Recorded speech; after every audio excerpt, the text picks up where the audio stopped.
Police and the local chapter of the NAACP are also talking about the unrest in Minneapolis. George Floyd's death is sparking demonstrations against police brutality and racial discrimination in cities across the United States, as you just saw there. Fox 55's Gentile Neal talked to Fort Wayne Police about working toward preventing incidents of brutality from happening here. Gentile.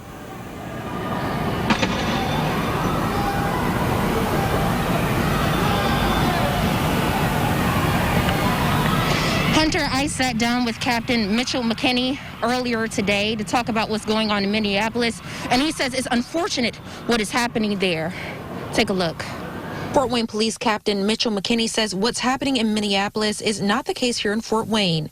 As the Community Relations Director, he works directly with recruits to make sure it doesn't. We feel for Mr.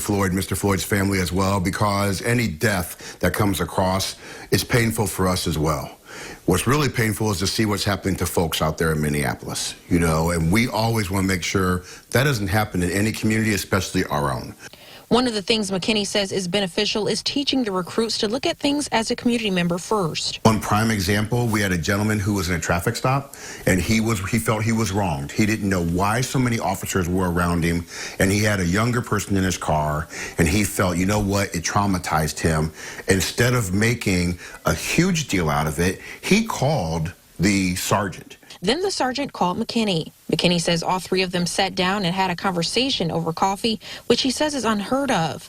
McKinney says having that connection with the community is important to be able to do things like that. Local NAACP President Sheila Curry Campbell says conversations about what's going on are needed, as well as protests.